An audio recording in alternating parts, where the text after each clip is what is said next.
Fellow countrymen of Ghana, once again, I speak to you from the voice of the African Revolution, Radio Guinea, Conakry. It is not insignificant that the voice of the African Revolution should be the medium through which I speak to you. The instigated rebellion by certain army and police officers in Ghana was directed not only against Ghana, but also against the African Revolution and the unity and independence of our continent. They hoped, through such irresponsible actions, to strangle Ghana and undermine the African Revolution.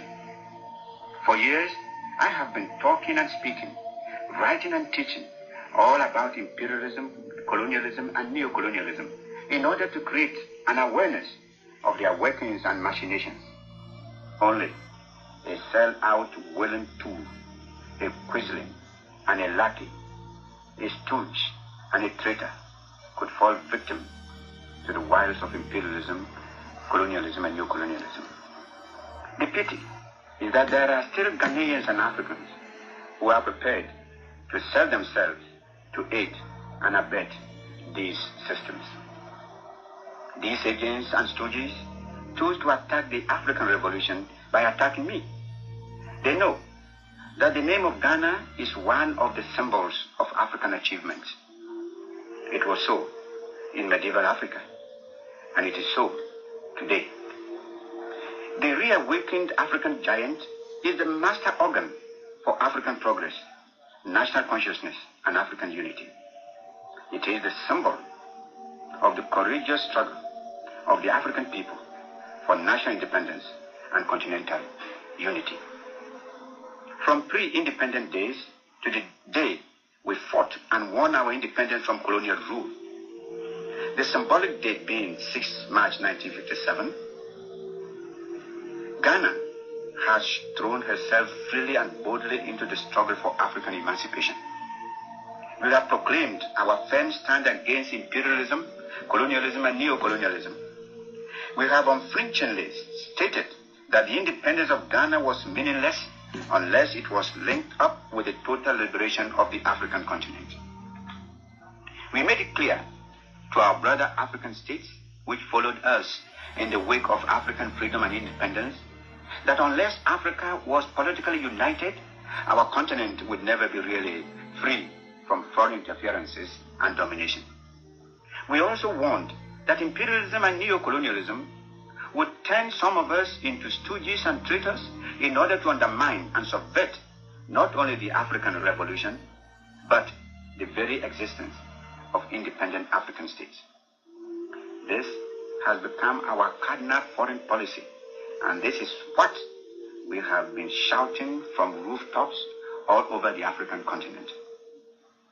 The African freedom fighters joined us in the struggle, and we welcome them as worthy sons and daughters of Africa who shared our hopes for a united revolutionary Africa.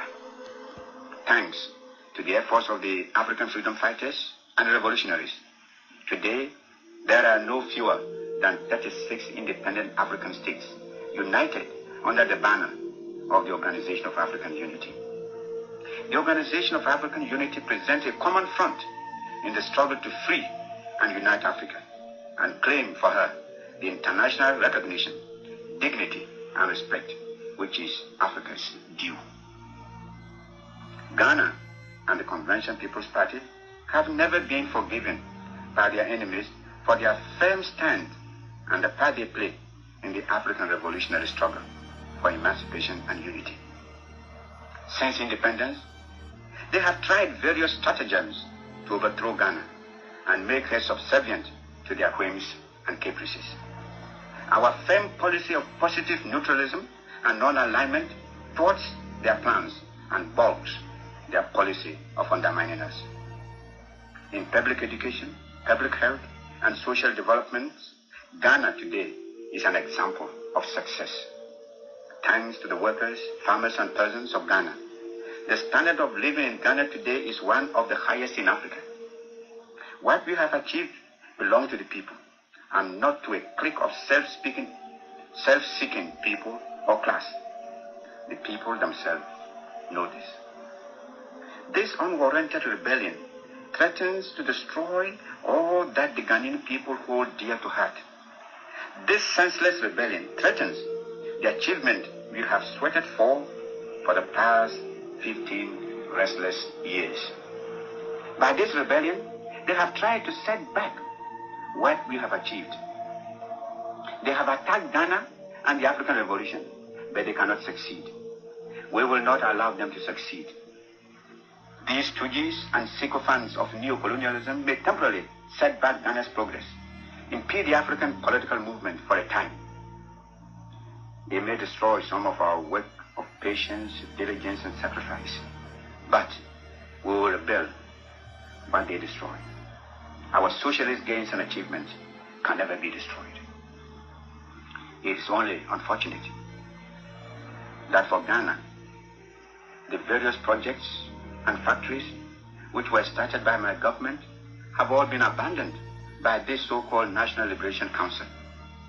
The 7-year development plan has also been abandoned by this treacherous clique, whose members are too ignorant to realize that a planted seed takes time to germinate before sprouting into the glorious foliage that is visible to all. All the projects which would have benefited us in the future have been abandoned. Where does Ghana stand now? It means we stand on the verge of confusion and chaos. It's also sad that for Africa, the movement to liberate our oppressed brothers of Zimbabwe will be temporarily weakened and our drive for African continental political unity slowed down. Countrymen, the actions of this clique of army and police renegades has put us one step backward, but we shall take 2 steps forward. Stand firm and have confidence in the Convention People's Party, and victory will be ours. We have beaten them before, and we shall beat them again. Fellow countrymen, say nothing if this or that country recognizes this rebellious clique. The recognition or non-recognition of this traitorous clique is irrelevant to the situation. The struggle is a revolutionary struggle. Remember that the struggle of Ghana and Africa has only reached a new phase, a stage of rebirth, out of which shall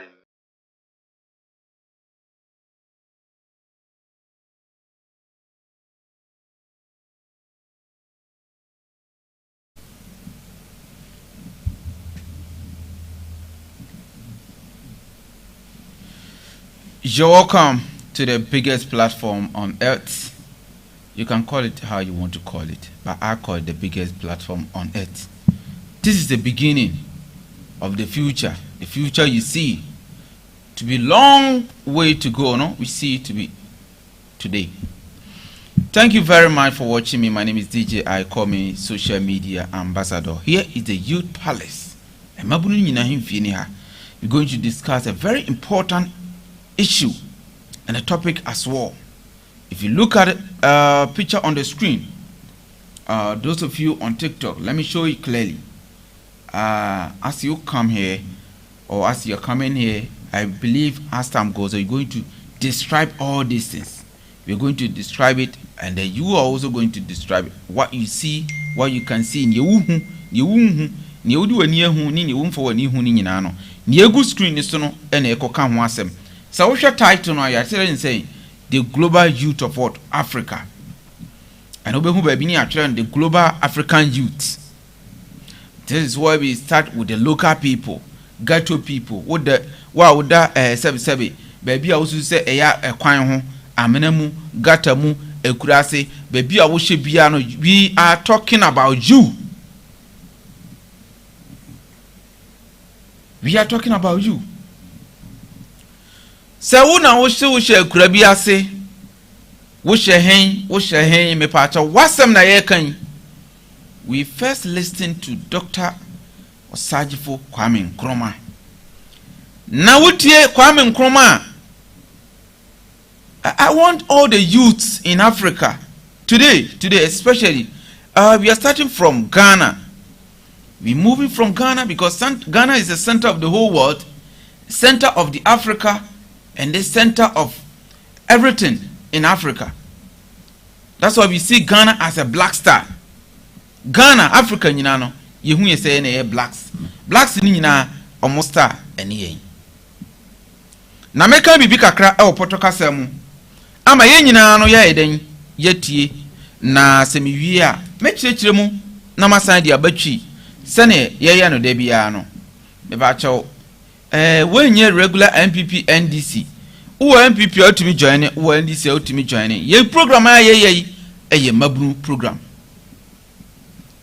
The youth of Africa, you can call it in short JYOA, the youth of Africa. I want you to type it over there. The youth of Africa, the youth of Africa. The moment I shout the youth of Africa, you respond, return to the base. The youth of Africa, return to the base. The youth of Africa, return to the base. The youth of Africa, return to the base to make changes. That is what we are going to do over here. If you're a youth, I'm here to open your eyes. In fact, African youth are sleeping. We are sleeping. I am part of it. We are sleeping. Why are we sleeping? At the end of this show, you get to know why you are sleeping and why your political leaders go to parliament and fight. Why your political leaders go to parliament and discuss things that are not about the youth, but about themselves, their pocket, their family, their friends, and their political party agenda. So, you know, at the end of this program, the Africa, the youth, we hold the power. How many old people who are about 60 years old, can take their phones, go online, buy data, Google, search for the whole world, see things that is going on around? Or how many of these people can even create TikTok accounts? I am telling you, you're holding the powers. You hold the powers. The leaders are just occupying the positions. They are afraid of us. The leaders are afraid of us. And we must let you know, based on decisions that political parties are taking, we must let the youth know and come together. Don't depend on any political party. They are political party. They are in this world of their own. They have different world altogether. That is political world. But Ghana will remain Ghana. The youth will remain youth. Every day, the youth will come forward. We will still have youth. Even if I go, there will still be youth. You understand me? Because as I'm speaking, someone is pregnant. As I'm speaking, someone is about to get pregnant. As I'm speaking, someone is giving birth. As I'm speaking, someone is even dying. But the people, glory be to God, that the people that die, they are not as many as the people that are giving birth. This is another miracle of God. Can we receive clap here? Join me. Na edru me ne woso. What you say? Let's go. Let me read the manifesto for us to hear. The brain and the body. The caption is the youth of Africa. Return to the base. In fact, return to your base. N'Golo Kante, return to your base. Mbappe, return to your base. Vinicius Jr., return to your base. Show Speed, return to your base. Ghana is your base. Return to your base. All right, let's go. It said the brain and the drain. Our brothers and sisters are perished in the Sahara Desert and matrilineal sea, because home feels like cage rather than a candle. The pay-to-play system. Employment should be based on merit, not on the thickness of an envelope or exploitation of women through sexual harassment. Education and betrayal. Leaders keep the youth in outdated classroom while their own children study in the world-class institutions abroad. Debt and trapped I will explain this one by one, but I just want to paraphrase it so that because this is Ghana, you know. Very soon the international people, I will address you differently, but for the benefit of the doubt, let me address my people in the various homes so that they can get it. The debt trap. Loans are taken in our names, yet the only things being built are the mansions of the elites. Afe yen started program na say. Me ma me papa mo a mo hwe me. Na ma ba mo nim se me ni mo ba be di nkomo se mo amu on. Ade ayeye yen sori ntia mpanfo bia right. Yen kasa ntia mpanfo bia right. Yen didi mpanfo bia atem didi ni platform yi so. Na mom nokredie ton na ye ba be gina ade ama. Ye say ye be gina mabunu. Mabunu started from the age of 1. The first day aye wo no ya babunu. E go see the age of 50. You consider yourself ya babunu. And even if you are about 50, you are 60s, 70s, and you still think about the youth, we consider you as a youth because you think about us. And in fact, we want youth who think about the youth. If you're a youth, you have a slavery mentality. I'm sorry, you are not part of us. You are among us, but you are not part of us. Because goals can be achieved through a collective effort. Ghana for mo hwe me free abroad ne krom ha. Me kanama ka kire mu biem se eyen hyehyɛ bia ekoso o man mu nyina na me DJ Ike ma be gina monim nka me su de nka me nse me mfata because ye kan sika for man nka me nka ho nanso so I'm a poor child with the rich ideas. If Kennedy Akompra Japan from Asindompem LA Middle School was able to rise up and become somebody, me from a typical village from Wanchi, Bono East, can also rise up and become great. Not me alone, but I want to shine my people's eyes. If you are sleeping in ghetto, with the ghetto, and a Ghana here to be to say, you from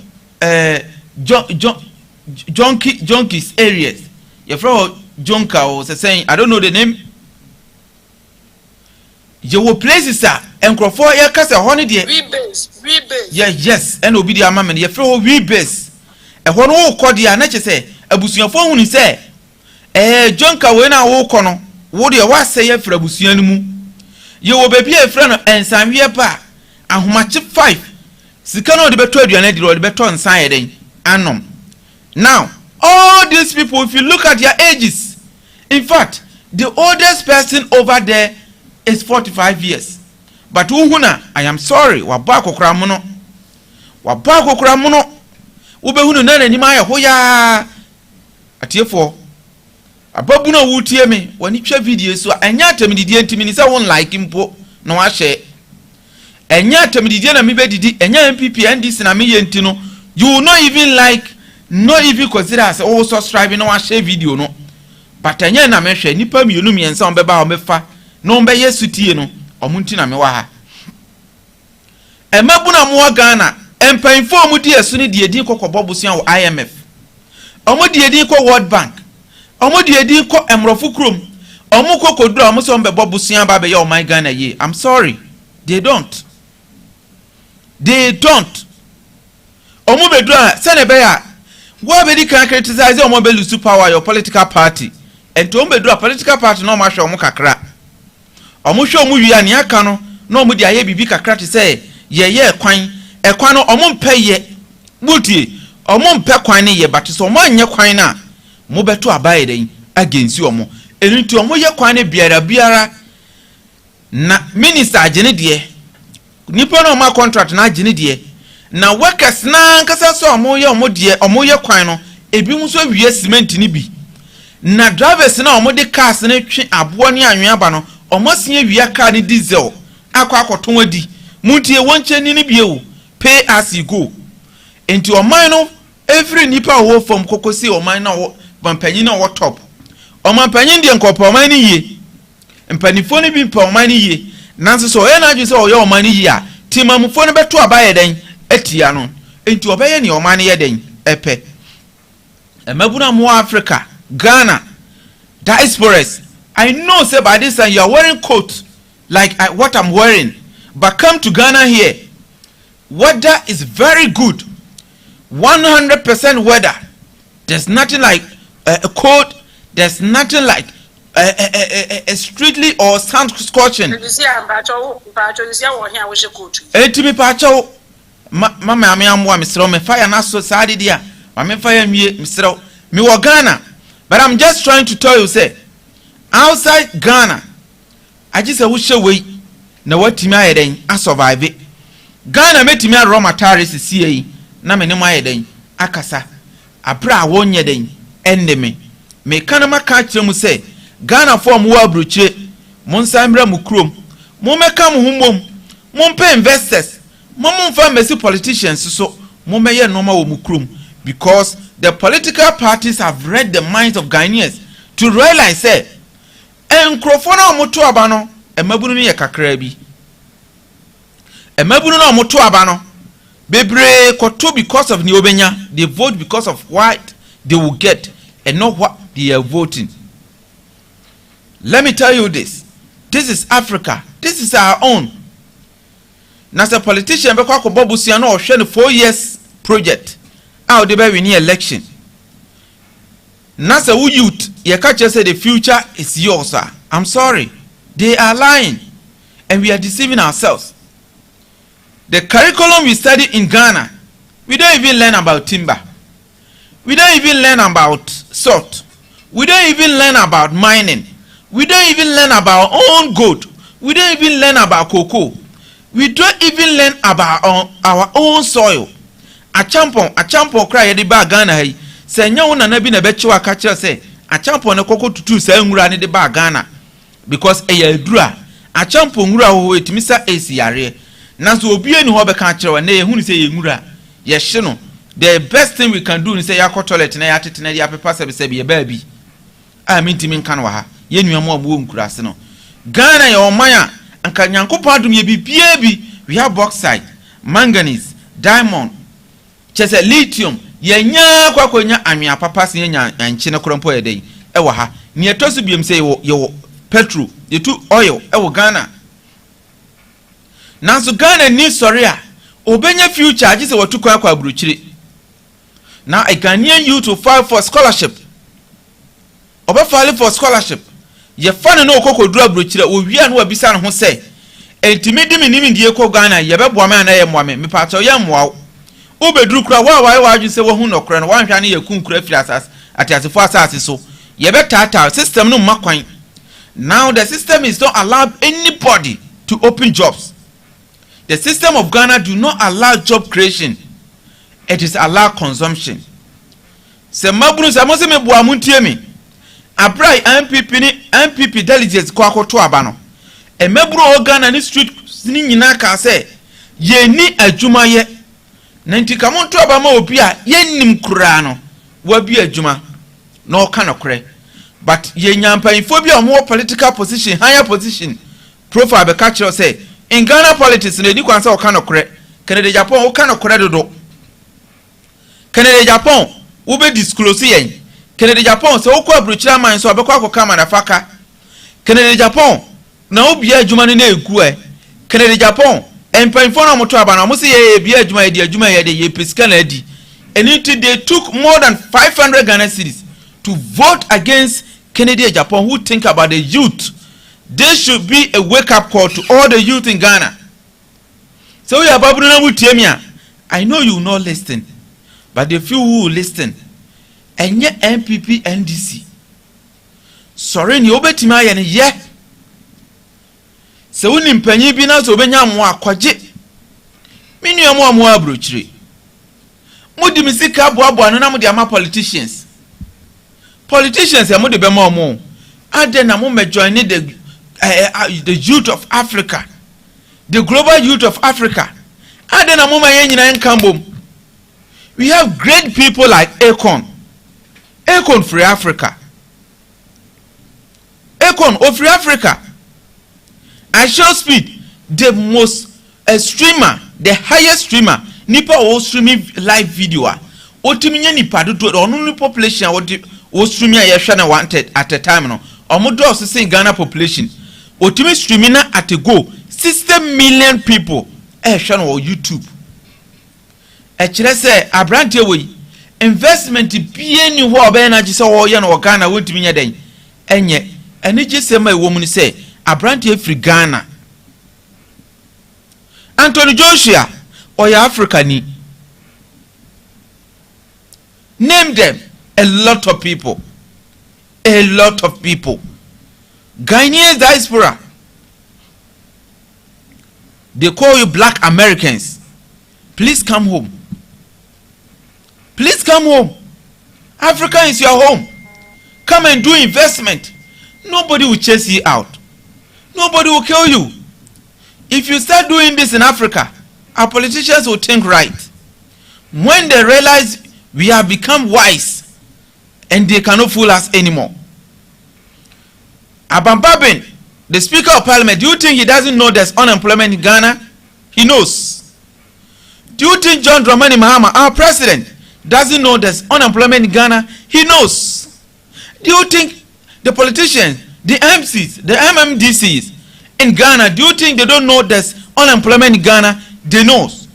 Do you think they don't know the system in Ghana to not allow job creation? They know. But what are they doing? Now Ghanaian businesses, the business owners are not opening business anymore. They don't want any trouble. They don't want hassle. They don't want GRA chasing them here and there. They are going to rest it. What does it tell you? And then I catch it all. Say the moment of minor called the real estate, the businessmen are going to real estate. You should know something. They are protecting their old age. They are not thinking about the youth anymore. Where you get job to do to rent your house, they don't care. They don't care because me ko bia adwuma no aban bi pa obegum adwuma akola na me fa na adwuma no. There's no law governing this businessman. Akola no ba wiame. Na wiame na me de kokotwa. Kotu na ja akola na wo wiame ni sisi dia dapa. No aba ba chimi sisi la dapa no. No wo ja akola no nti kro no sembe koso ayeden akoso. The system in Ghana do not support the youth. I am sorry to tell you this. Return to the base. If you see anywhere anything called base, join us. If you are a youth, join us. Go to WhatsApp right now. Go to your where you view your status and as a update. Call WhatsApp. There's somewhere they call update. Oboha. Just type the youth of Africa or global youth of Africa. The channel will appear. Follow. Follow. Let's come together and let's support ourselves. How many times are we going to struggle abroad? We go struggle. We use all the money to pay tax. Ombeji ehusika nyina de agije omo tax. Ye wi ani aba ye krom ne ebe nse ebe sidan si ho. Ubedura enche ne wawu. Enti ma me papa da ben. Enkola ya omo ba enti omo bebre sei. Ye ma me ne papa na omo ndwi ye hu o. Enye omo nyina. Kakra na omo dwi ye ho no. Omo disika ato omo. Omo treti omo. Omo ka chese wanye ne e pa. Ubehu ne e de beyew. If you're a youth, I'm telling you today, you people have the powers. You have the powers. Now AI is in, WhatsApp is in, TikTok is in, YouTube is in, LinkedIn is in, Facebook is in, a lot of social media platforms. And nothing I met Ghana kasa. Now tia bruche me. Now our journalists who are supposed to guide the youth. The journalists now some cause some poor minor. Almost politicians na say no mu jiska no mu blackmail politicians no. Or Jusika sana sika ne mabima no find ways no Jusika. Now you know what? I will not talk alone. I will let people who have experience to say me mami amu those of you who on TikTok, I will let you come in to even talk for us. Mabuno mo Ghana. Mon sorry. Na brewe. Sama sorry. Na se mo destiny no.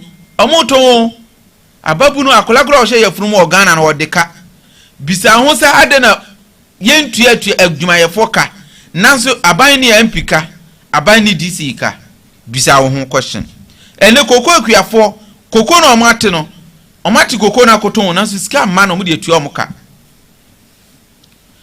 Canada Japan se betimi build factory wo Ghana ha amanfo se ye mpa adwuma wo Ghana ye de pesika yate omache chama mo afei ye nyesika nto koko no krampo ne ye de atua ka oman beni e wo bibia ni ama China for the whole world China na wo gold pa omuntu omu gold no ma ba ha se ye nso ne ensase ma me amo abrem ni ekoi oman ebe ye ni ababunu amutie asabe na oka kire mo global youth of Africa mabuno amonfo ho adwen I say Burkina Faso na almost the same situation na no mu na omankasa akọ sa so president say hwan ne ho Ibrahim Traoré say on choose sada say obetu ni ho ade so ana so obeye de na ono anchusu crop no nko ye no mode ko share akola we nsa eno ye kro mu Ghana no yani brade sa na metimi aka no boys na aba no eni pankasa aye wo ye kuro Ghana no yani brade okay the anti-American is an say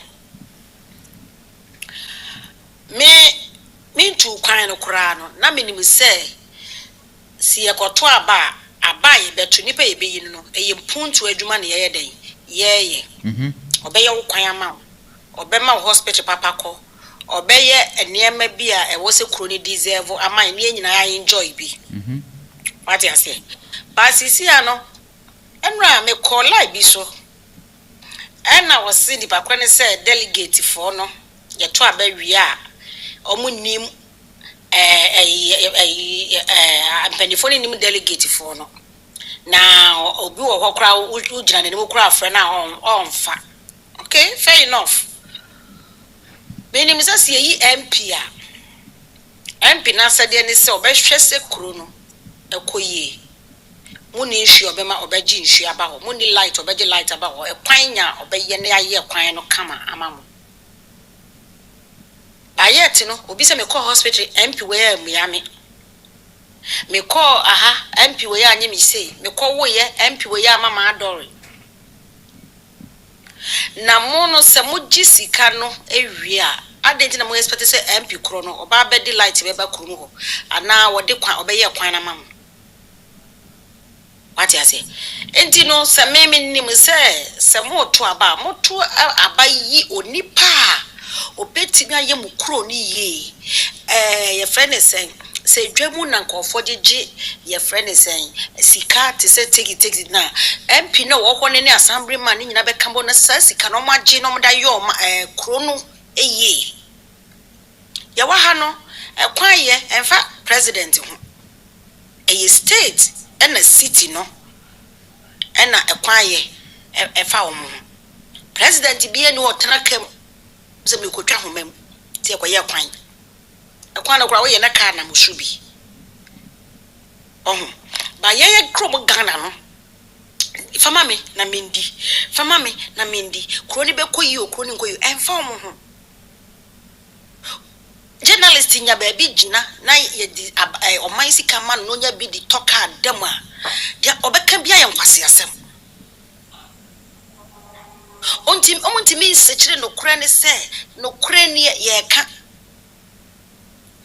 because ye wa ha no obi wo ho no o ye Republican obi so ye Democrat said Republican for ya de na nye na se nipa no ye first Republican on kasa ye me party nti me gina eni a support no country ni ba first enye politics ni politicians na ba first country no it is on no nipa crowd ba bi o support no kwa no kwa no ade bi o ye nye kra na obeka ba ye Ghana de wo ye NDC ni o ye MPP ni na se MPP ya de na nya o support NDC ya de na nya o support Ken lose ye, obi ko jina ho kasa chinchim ya sandi pa kono na osole wo say Ken emotional. Ono emotional say Ken. Minim ni age. And so the one kasa wo shukra we chiri. I say will be sueni. All because minim ebosha ya hye no. Say Ken say party I will say you corrupt. Wo be di anim aye den. Ken na some kan so mo you corrupt. MPP ni NDC. Eye den na omanya yetim movie star for omo ntua tax ba mo ba na matam sika na mo de ama omo se omo akotoka omo begina ho omo se yese yentete na yentwi ayi yenye payment plan se yentwa ne kakra bank be na ukotua receipt be na ukotua de ma ho bank your friend is saying de na kire se wo utua obi timi tam sika de ma obi pum sika ne because in free ni bottom so when someone animu fifiri active fifiri sana obetam sika de ayede amano okay sami jamfi ko yi sika ya $200 usa hide ma yi ufu se sika de free ni bottom na adwuma wo ye okay me bebu samasemu mo ni ma accountable mo samo ho se president na wo si so na original president na mu no gisen MPG saying, mutimi ye sa adwapade we contract ye the contract man ye say ye kwan double road why ye kwan ye neat wanya ukakra tafe next time no e bi ba na sa de amount wanya ukakra tafe sa na ha mo ye no nti da bia ye kase mo de mo pe kwan tutu de because onim so wo ya obenya ne share kakra but Ghana ne de I say third party your friend is saying we beji and said na wo ka no ye mu youth na wadu o man mu and the youth no so na amani nyina ye den aba ne sa se obi timi gina ba na ba besie timi bra na nim e ba na nim se de yanje o musika o mo kwa ye hu o mo biem me na me expect so be ka se o mo me ye hwe ma ye kuru no ana se ba bia ye ti no na kama hu se mwadwane papa onno no expect se wo se etam sika ma no ti ana o yare ko hospital se mo ko hospital ni aye kuru ni ye a mo ko na mo ye kache se mo nkoto duro ya duro ni bi wo ho ye de be ma mo ni ade mo wie na ya tro duro ma se de wa koto a enu ye different and na se ye ma kwan se mra ye adwuma wo kra wo tiwe wo betimi aye bibia wo betimi bia insurance company na obi betimi abaji insurance ni bi wo won wa twetwa ne kakra se de ye bosusu na ye wajeje ne kakra I see what you say yeah insurance company no nkofo individual na bia insurance company no enti de na youth no nye abra ye call say youth no nyina enkamu no de omonya ne de omakoye ne sisi ano de asem ne kan kire omo anyway mo so linjina enya ntokwa mo demonstration bumo mo ni bre nyantokwa enyu owu asem mo prepare mo nsan niema ye mo hia mo kuro o man no country ni first abamudu no bi wo outside Ghana diasporas mo omo ya adefo ankasa bra ye calling for global youth omo Africa nyina so mo nkambo mi asembe na wo ka kire mo obi free Africa no wo abruchiri abra obetimi aba be investment na mabunu na kam ho bie njuma also be investment ya you see footballer na boxer bi adi niema ba so bi hospital so bi hospital na nka wonu nurse for be fa wo omo di niema ni gu airport wanye sika nkoyi obebie obi otu for kwaso mo di bi ye no onu na akoto ni niema nka we politician bi kura na se abani kura be so na sen mo mani nyini free nkono koye na ade wonu nurse for nka be fa wo what you say enso Joseph ne say obi so obebi adwuma komi ayi percentage na mpese omo jeje ne kura ne pa kura be sa san na chi akọ na mommy bebi a contest ne nam ho bebi a contest ne nam ye hwe no beyond politics say ye mfa politicians so ye na ye wo local ye na ye wo outside ye nkambo obi ti o man ni mu na so obi ti o man ni no bi bebi adwuma Nese asase kura no ba koto ne kura no ye betimi di asase nipa ne nimsa asase wo ye o nipa ne be bi ebe factory se dey no so no enya ne di o no akoye forgery paper no da akoye dey o da akoton asase na nipa koti di pa kro ne kura benya so obesi na fa na obi so abasa asase no o mu fie nipa dia ma so betwe wo ho e dey no nipa kro no be ye wo ja ho no okọ. I see.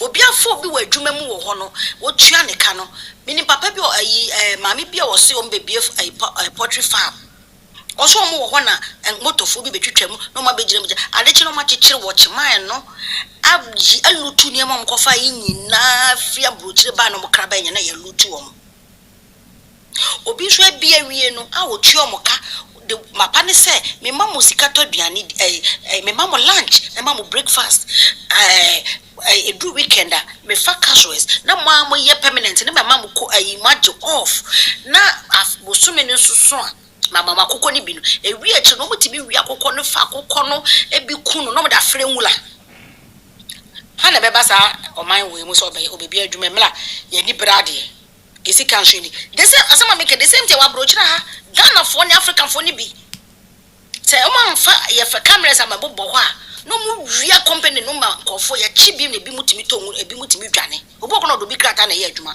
no kofa problem amani pa kro yesi kan hana ye tua mo ka ne kora no still me say boy bo wia de ma kasata na ayi phone cameras ni wona ye cameras o mu wi no mo da ba Ghana beton ye chi wo mo no ana ye ko bele wo no so no se de mbekọ court ni agye no Trump odwane me papa nua no ja ho adwuma ye enti ye lifestyle ni ye lead no emwa yen ye ni brad ye pese enene ne nyina ye sign obi hu na che say patriotism ne honesty ni ho any discipline no eni ho discipline ni ho enene ne e wo se sign obi hu me na mabebi madwuma so pese no da kam na me na mfom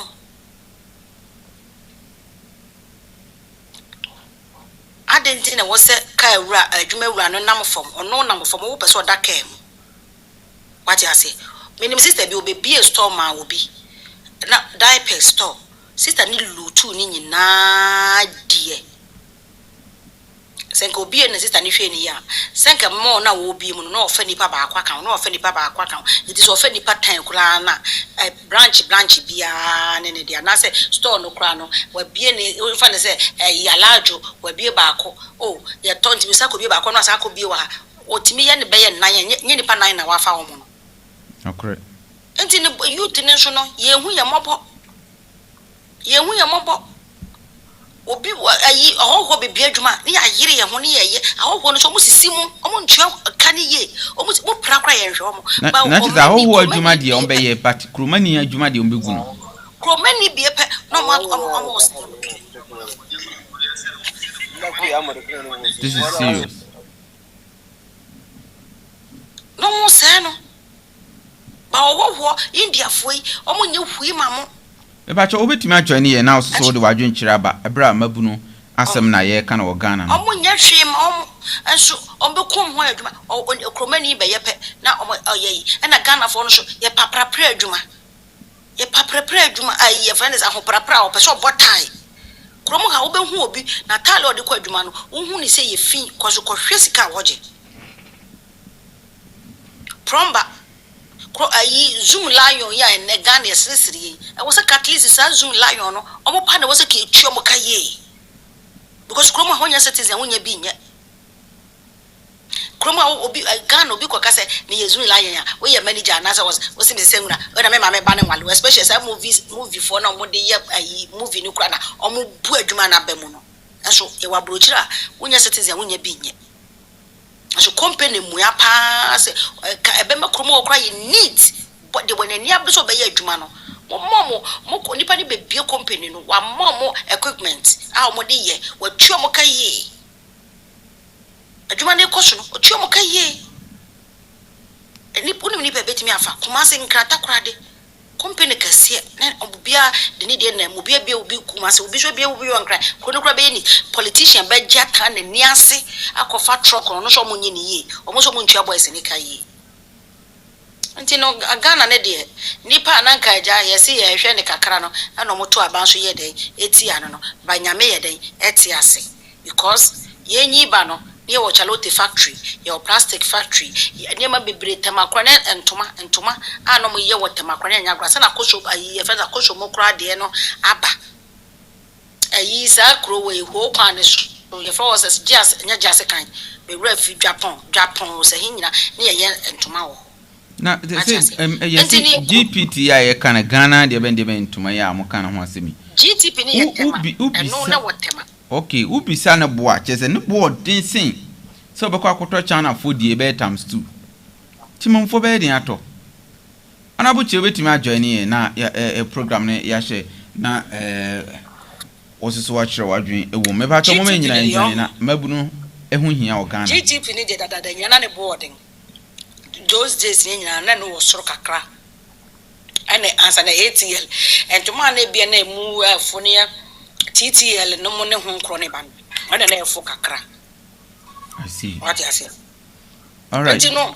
say GTP ne entuma papa I see ansa na ATL ansa na TTI ba kono TTL no ne ade no apa ni nyina crocodile market nyina na wo ho kwabna ne bai no beton ni nyina so obi aba na okọ owie no de emlafon hye ho emlafon hye ho ana okọ ni baby mommy ma omo aba no so mram kakra na ja adwuma de me ne wa ni amanya pon atise wona bu che wanyako abota odini baby akasa free hello bota odini baby akasa free atense wantimi nka ona buche wutimi nka na wabam atense no wanya call nti wantimi engina so me ba cho mon share video no na mon fa mai aha Rejoice Media TV wo hwe me no subscribe program no wa share dia mai mabunu ntutuye ene igusu aye tie na ka ho asem nya ekoidie mu ayedin atense wuni mpanyimfo kasa mabunu no mo Ghana no yes say ye din dodo ba niemi hu ni say baabi so be say ya na ifiri baabi na mpanyimfo discipline start o so I don't think say nke beba say me ba cho so betimi ajoin na wa be ka o so adwen cherish baby o betimi ajoin onabo chi I think say we be join ye enche ma mimi sa o abrana mo ye nkola no abrana mo susa no na akonya wo se ababunu ubetimi akodwam akwakọ kire ni wutimi ye a showcase wo talent na sa na akonya ni ho a sa abre wo ya akonya aba se wutimi fa ofon kra na akọ wiase nyina na asabe na okache UT me ana yes those days no na bejimi brenda ni biaba ohun ayana me ko YouTube ne so ai we ne so me hu se nkofo ye eniema kama ona mo de number atoto sister bra wo be from no omo mfi wuda me ma me sister bi kura frɛ omo so omo wo konongo asa omo kasa asa omo yayi omo hu ya ne so makati fun no eniema na so mo da beto showcase ye frɛ mo nso a mo de ye wo konongo na obi sa senti ye ba se mo be deliver acho pum na mo de ato so ade na mo ye na efe pa sa o mo na ye de ya efe eti sa ni pa na komba ye da de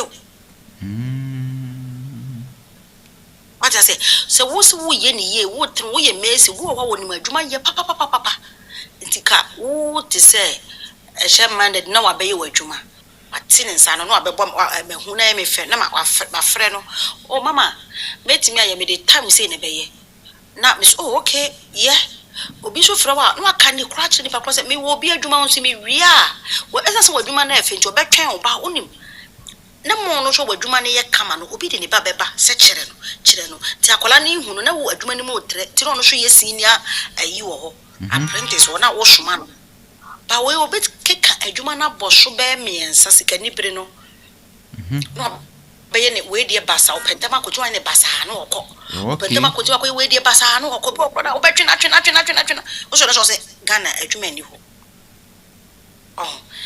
ye ensa no adwuma se wo ba broche ensa no adwuma prom be ne ade no e good e betimi afa wo hotel e betimi afa ha enso Ghana obi won sanu adwuma so onye opese okotena computer so na obokro no esisi aborofo no na odaka mu na e ka je se kotwa nipati no akotwa nipani ti kotwa nipana no akotwa nipanan so de nsa no be ye adwuma no de wo se ni nua bi akotena computer so ayi nti na so no so kotena bi so I on ke so da bone kra ne show bloko ni de ye mpani fo no ade sikani bre I show off ni ade ade jama nkola ni nyina ye sikani bre enti me de metimi aka say wa wo won san wo dwuma wo nim say dwuma wo metimi aye me talent ni ye ene baby ye friend say wo de wo ye to baby obi ehu okay last me hu say obi yes ade we edam TV de TV aye asi ho ne bi ne ayi oso no na ye na ma me ne kanfo na me fa ne number what I say this say me pese me ye bi no say me frɛ wo charge me a wa be ne kam obi so be hu no be charge no sa na wo say wo ho nkyere wo da I see that is it you should bridge your skills yes to the social media na ye na ye ni yie ni also unya usua ho no bia na also usua ni yie na wo di aba social media na sina nkrofa fa number ase fa number ye fa so a o di number na beto ye fra wa fa okay na kire mi pa kro no meba be ye ni sei wo be ya next time no bi so ehu o be ba be fre e komo no da sa no obi ade ya odi company abuchi sa no mo ye no first crowd na social media bi ani ho so e normal establish okay. Now she said it all boils down to honesty, you being honesty and a discipline in the field. I'm with an Ukrainian show an Ukrainian obi betimi you be a juma or toss cement amount, say for your juma. I was over your juma, no cement no cement no I found a kid to be the yard the corner many pan. I'm running part of a Onipa na hwe cement ni mawo na okaje se fire we na akolock cement ni dan no onbeba no na omapupu nani anase omahye cement no eye ba mienu ne eye enso na paper ne wa hia o se machine nya me brebi sa no moye no omo se de miensa na eye enso na ayi fa ni sen akofa o se baako o se baako no mo de eye se den na o se baako na wa hia o se ya hye no owo bi betwa mu no omode ehye no ati bla ade we eye se mo yesa is no crazy thing ho oya ade na wasa bi twa ntrato so oyi cement mi nsa na ama o se ni nyina na modi aye adwuma no okay paper ne wa hia na ma me hwese paper ne mi nsa ne gu ha na o se ya hye no owo bi betwa mu anya owo bi pia ha ne de hye no owo bi pia ne de hye no just o man for cement ni me yansa na ye you o mo de ba akwa na mi no o ma ton ba akwa na mo de ba akwa kosi alasa join us no mo nya be 5 no ma koton alasa join na so be kire wa adwen wa na mabunu de ese ejina mo so mabunu mo ha adwen o ya ye kan Mese ken asem ya ya oka opa ka ken wi no bebie ya ka be nkofo be hwe ne ma de afa fikire hɔ akɔ age se cameras bobo hɔ obi afọ obi kwa wadwuma so on ton ade ma ne keke no nipa na afa cameras amobɔ pe na ya asem ama ye na ya asem alasa kwaba you my last anka sebi wa fa ne ma me na mo to say me ho ye o phone na ya phone e be ni de asa me amani use wampa wa ai emre ai usha le de nyina ni ayo are ho nyina ni ayo ya bana ya bo mutu jaga ka so mu yede ne ngugo ni ya di o na so ebi mu di nkugo paase bi mu of course sika so ebi ase sika pa ebi so account my dry oh ya me show bi ama oh me no ayi 2028 no be di omo show me no problem bela me say enya kasa enya kasa kra nti se na omo ye dede me ko he koka no mo fia so ase me nim MPP mpeni for omo kasa kire omo ye niema because omudi agora party ni poko ebegu number 1 se na kokasi kasa cha asofo se ejaba akoka na asem na wo owusu bempa ndo fie so asene ka be video ma owusu bempa ono no sofo ka che na soro ma so monto abankosi ya sa na ebekọ no enti omo na owusu bempa fence fie so asene ga Ghana de no mo ta botila mu jimi na montimi kan kwan kire omo no 2028 du a mo man kwoto aba na ma mo omo frɛ boche meto aba na ma mo sa bro nye se efia so se ga na de ohia TV no e ka ho na sa nkofo wo no ohia TV no sa dollar for me na so chia mo adwada no obo mu de o so ba ko manager na ba ko ni producer sa nkofo omunya wa omunja omayiro mo ho no mo yesa okay enti se party mpani for on nkofo bi ato aba wie na mo na mo di asofo atemudi nkofo atema 2028 du a ya na ewo na efaze DJ me so dokuma ase a boys no na mo akoso ne sa na mo kan wa asemu enye MPP NDC nsem na no regional minister kwa akoside otimi ekura krata kacha otumfo na mo mbeso mo ye 2026 ma santeman 2026 ma me na no biti wo kire me se otumfo ama aban na asase for national theater na me ka se nipa na boa finally kwasi ada mo akoda ase ampa so otumfo acha aban na asase am bosi national theater Uti msisa ana shati ata na kumasina ye sinisa ane mana na wabakofa kuma 2028 bisa ome advert campaign ma odi wojitu 8 years ago no de oya ma no city na uko fan 4 cities out ko 17 16 no bi de aba 11 no 12 no na kwa kasa asem no me se ona mo kene Japan nya abotre me se e mane fa ne kapre emfa sponsor MPP for munyia no endo fans MC Ishmael ona origin ben menim endura o se ba o me so na party ni kura no nkofo bi wona mo so mo ntia se nja o mo nyi o free party ni mu na awade nyankopo emu oyo o mo nim se party dodo na edipo na ede party it's about numbers enye so obi nko ana obi mra honorable friends alanchemate ko ehu de si alanchemate se ni 400 kwa ndi MPP na o man koto ba alanche MPP ko elusi maybe wofu and omo kasa me catch obi so omo kasa because they are grieving asay yo mo ya nema ko so no ntenya fe obi eche na adwo be ka che nipa ne say an e mane kasa e na ye friend say den sa mo nka o masem o mbe kwa me kra na make say mayen kasa e den duru a wo da be force me fam kokoro mitiko to aba ma no enye kasa o okosa kusinya we trim say na e friend bo charge akokan e o so nkofo bebre o MPP o ma jai party o makumam o na den duru wankoto aba so wo to etia Nema ko 2024 obi se when I say antoaba wodu libo no toaba na tia o okoto to ma wan to chese antoaba na ama tibina kakra American se ona bo nya abotre mo de mi se mo amuyi monim de nya easy sa ama mo e friends DJ mu se se nya easy sa ama mo sa ona bo wawe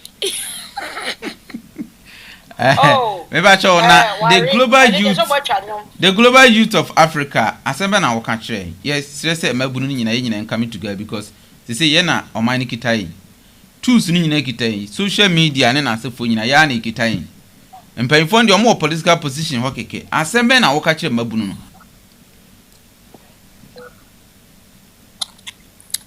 the make kire mabunu say me usa de bi ba se ba so a good faith enye ndi se MBB asem all the make no yes until I make us they should return to the base mama youth no say unemployment na data yes the base no omo no e ba na e register do na omo fi se omo to aba mfaso ni na omo pese ID card e ba ma omo na otumu youth obi say ona ba amba ye nto aba ye nyese e ba dem asa youth asa omo ne any da so bia e politicians mo say nya sa arehim say fine honorable ba ana wa amba say nesi ti youth no mo maye so enyele wo he de Gen-Z a dodo na mo feel honorable ena na no musa dan kwaye ayibi ye beto last year aban offense by election say 2024 research amoye o say Ghana youth dey I think o say 70 50 60 ana 57 o say ye youth no na do champagne for no ye say youth no na do so champagne for ye say Ghana say ni champagne for sa youth no do so it is a youth to do so na you 60% and you 50%. I think 60 and now so 60 and now 58 and I move back and 61 and of see and I attend you to say car you know kura Ghana nti ye decide ya na ye adwuna be cheso be president on your president nti aka American youth no mama ho so na yehu se nipa na ede ne ba ono de adwuma bebre ne saa nneema no yenjai se yento aba ne yenye de yehu de etre bi etomase me madam du kacha be se bet no kra ma amatwem no ko 2028 beta ba ma ndi se me se mane nkasa o se o se yemfa Canada ba se yemfa Canada Japan ba na o se wonye den achia so embuye on the make no nti youth ne sere mo na Ghana ya mo de ye pe youth president nti DJ ma hu se nkomo ni DJ saa yi se be ba so mo yehu ma hu se nkofo ka se entro di yenye den ne saa ne ma no nti mo ma yehu de koso na yehu de ebe ye yes ena enye kasa atemi maka che endo as me for life me say mo ma yakusa kusa shit but me obi grieve asa ye nkofo me obi kasa anya fro no polo betunufo